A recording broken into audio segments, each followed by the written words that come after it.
Hi guys, it is Tiny Little Whispers ASMR, and I hope you are all having a wonderful day today. So, first things first, if you do not care for soft spoken, make sure to check out my Patreon, where I will also be covering this case using a whispered voice. So that will be linked down below in the description box. Also, just a few other small things. First up, I wanted to give a huge shout out to Zenith Eyewear. They sent me these really cute glasses, and I absolutely love them. And I have a discount code for you guys as well. You can get 50% off your frames and then 10% off of your lenses if you use the code TINY. I'll have that down in the description box below. But yeah, these glasses here are super cute. I really like them. They're something different than what I would normally go for. And they also sent me these clear frame glasses as well,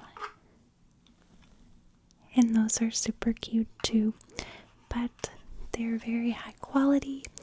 And I have a couple of other Zenith glasses that I've had for several years now at this point, and I absolutely still love them. They definitely hold up over time. These glasses also do have some blue light protection in there, so that's really great and makes it even more helpful, especially if you're like me and you are staring at a computer screen pretty much all day long. So, one other thing before we dive into today's case, we have some new candles available on our Etsy shop. I'm not sure if it will focus on the label here, but these candles are the Chateau candle, and the smell is amazing on these candles. So I'll have that linked down below as well. This candle is definitely good for all seasons, so it's perfect, after you've put all your winter candles away, but you're not quite ready for those summer scents yet. But this has a hint of vanilla in it, so go check that out below if you are interested. And these candles burn for around 80 hours, so it is quite some time. Alright, enough of me talking up front. Let's go ahead and we will dive into today's case, and we are discussing the disappearance of Cherrie Mahan. So Cherrie Mahan was born on August the 14th in the year 1976. Cherrie was born in Saxonburg, Pennsylvania, which is about 40 minutes north of Pittsburgh, Pennsylvania. Cherrie's mother was named Janice Mahan, and Janice had Cherrie at a very young age, and she was only 16 years old when she gave birth to her daughter. Now, Janice has said that she was assaulted when she was younger, and that is what caused her pregnancy with Cherrie. However, even though Janice was assaulted and the pregnancy was not expected, Janice still adored Cherrie and spent pretty much every single waking minute with her after she was born. Eventually, when Janice grew older, she met a man named Leroy McKinney, and they fell in love. Now, Leroy not only fell in love with Janice, but also Cherrie as well. Janice and Leroy ended up getting married, and Leroy absolutely enjoyed the fact that he was Cherrie's stepfather, and he really stepped up and filled that role of that father figure for Cherrie. As Cherrie grew up, she was known to be an outgoing child who got along with pretty much everyone else. Eventually, Cherrie, Janice, and Leroy moved about 15 minutes east of Saxonburg, Pennsylvania, and they relocated to Corn Planter Road, which was located in Butler County, Pennsylvania. In February of the year 1985, Cherrie was 8 years old at the time. Cherrie still had not lived at their Corn Planter Road property for too long, and I'm sure the whole family was still getting used to and adjusted to the new home. The new home that Cherrie and her family had moved into sat at the top of a hill, and it was definitely out in the country in an area that was not super populated.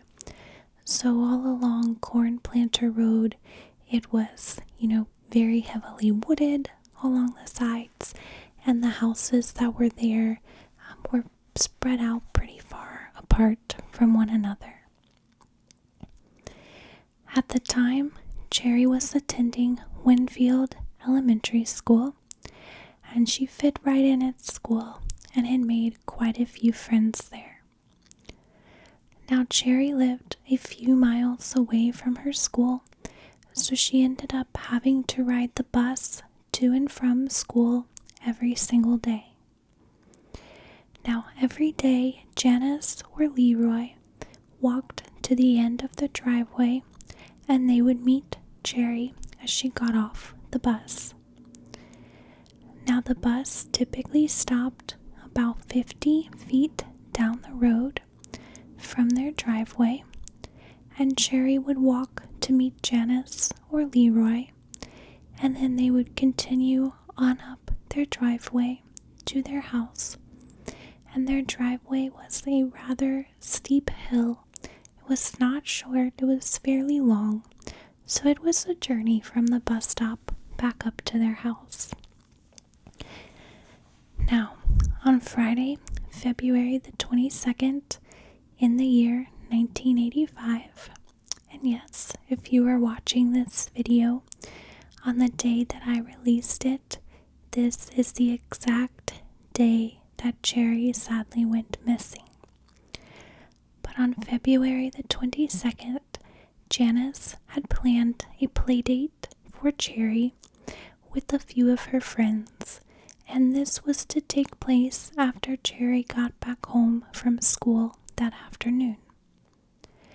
That morning, Janice had walked a very excited Cherrie to the bus stop, and both Janice and Cherrie said they loved one another right before Cherrie boarded the bus and went off to school. That afternoon, however, Cherrie would sadly never return back home. Around 4:10 p.m., still on February the 22nd, the bus stopped at its regular stop on Corn Planter Road. Cherrie got off the bus with 3 other students whom she was friends with.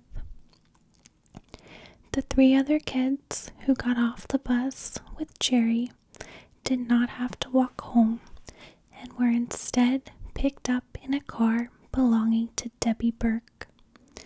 Now, Debbie was the mother of at least one of the children that she was picking up, if not 2 or all 3 of them. I'm not sure. I wasn't able to find that information out solidly online. But Debbie watched as Cherrie got off the bus with the other 3 kids, and then she watched as Cherrie waved goodbye to the 3 children as they climbed into her car. Then she saw Cherrie walk past a blue-green van that was parked near the bus stop as well, and Cherrie was headed up the road, those 50 feet approximately, to the bottom of the driveway where they lived.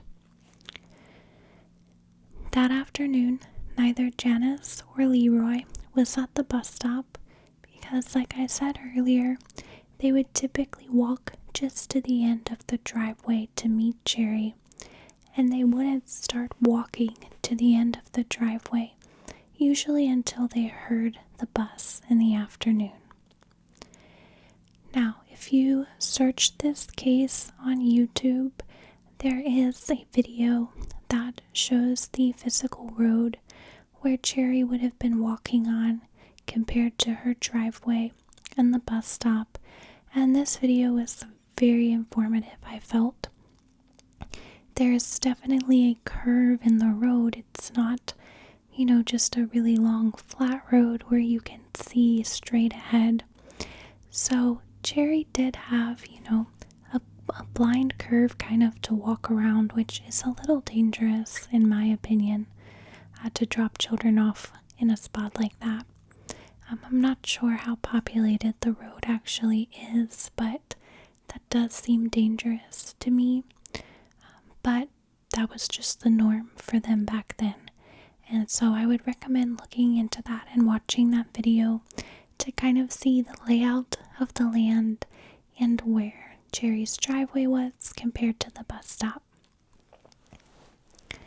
Now that day on February the 22nd, Leroy heard the bus arriving and he was prepping himself to walk to the base of the driveway when Janice said, "It's a nice day out, let her walk." Leroy agreed that that was the fine thing to do, as they both trusted Cherrie. She was 8 years old and their bus stop was not that far away from their house, so they figured she would be able to make it up the hill on her own. Also, they knew that she was pretty excited about her play date that afternoon, so they assumed she would come kind of running up the hill, just excited for that and ready to go. However, after Cherrie did not arrive at their home within 10 minutes, Leroy and Janice both began to get just a little concerned.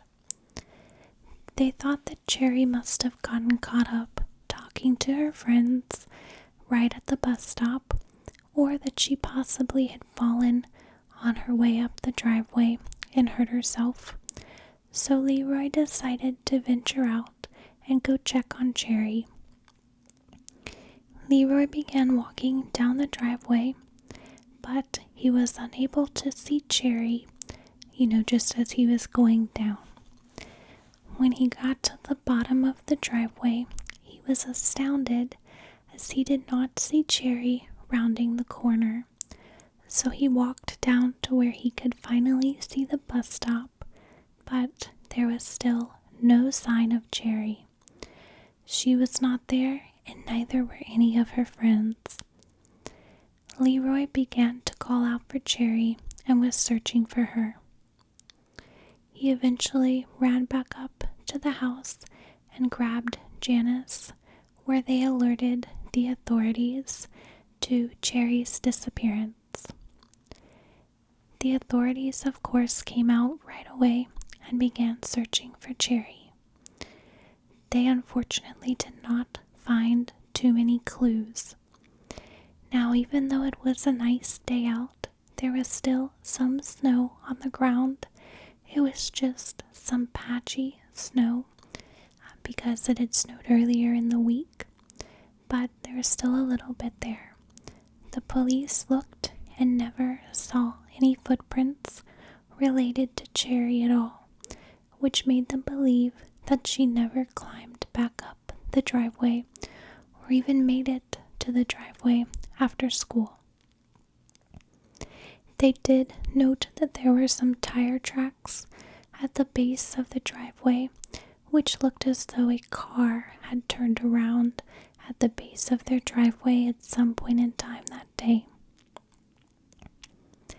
The authorities brought out all the stops to search for Cherrie. They brought out the dogs. They also brought out helicopters, but it was sadly all to no avail. The dogs did not catch a scent of Cherrie, which made the police believe that Cherrie had possibly been abducted before she'd even made it back to her driveway. The police, of course, moved forward with questioning Debbie, and she was the mother that had last seen Cherrie as she picked up the other kids from the bus stop that day. Debbie commented to the police that the van that had been sitting near the bus stop could possibly have had something to do with Cherrie's disappearance. Debbie said that she had never seen the van before and that it was either a blue or green color, but that it was a very unique van since there was a rather large mural painted on the side of it, and this mural depicted a few mountains and then someone skiing downhill. Now, Debbie had said that the van was parked across the street from where Cherrie was walking, and that Cherrie didn't really have to walk directly next to the van, so Debbie just didn't think much of it at the time, and she also most likely assumed that Janice or Leroy would be at the base of the driveway waiting for Cherrie. The police, of course, began to think that Cherrie had possibly been abducted by whoever was sitting in this van while the kids got off the bus. The police then believed over time that Cherrie possibly knew who had kidnapped her, as there was never a ransom brought forth in Cherrie's case. The police tried to look further into the van in question and posted information to the public about the specific van with this very unique mural. Quite a few tips came into the police about the van, with several locals in the area saying that they saw a van with this mural in New Kensington, Pennsylvania, which is just about 40 minutes south of Cornplanter Road.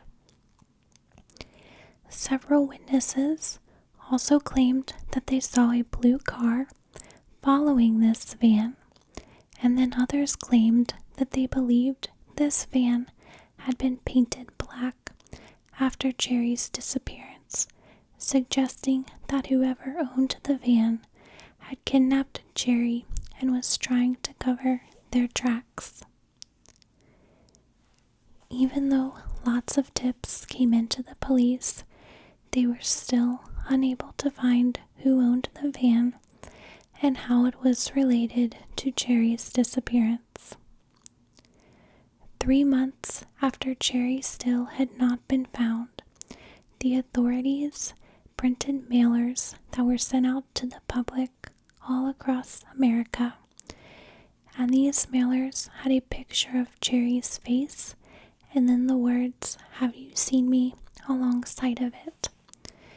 And this was the first case where a person had gone missing and the picture with those words, "Have you seen me?" was used. Of course, this is terminology that we typically use nowadays, but this was the first case at this point in time that had used that. Over the years, more and more tips about Cherrie's disappearance have come in, and the police attribute it to those mailers that they initially sent out and the fact that they still tried to keep Cherrie's case alive. In the year 2014, a tip came about that Cherrie was possibly alive and living in Michigan using a different name.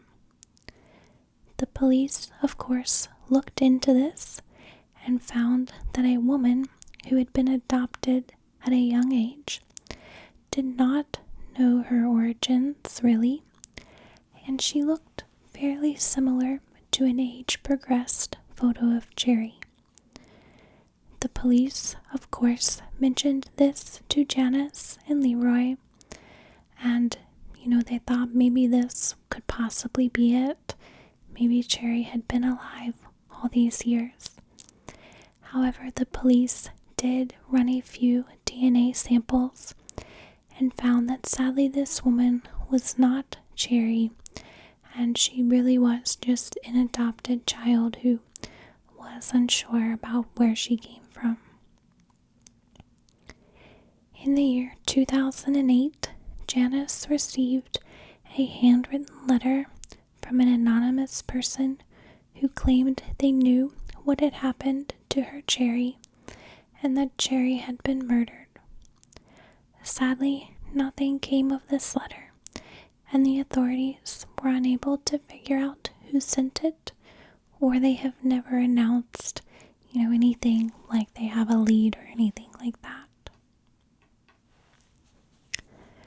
Janice still believes that Cherrie could possibly be alive. There's always that chance. And she also believes that Cherrie was possibly abducted by someone who knew her birth father. Janice claims that she did not believe that Cherrie's birth father would have done this outright, but that it could have been someone that he knew. Janice still holds out hope that Cherrie could be found to this day. I really truly hope that the police will have a break in this case.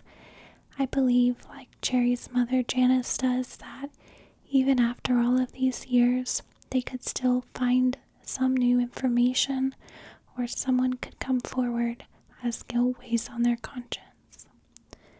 Thank you guys so much for watching this video, and I will see you in the next one. Goodbye.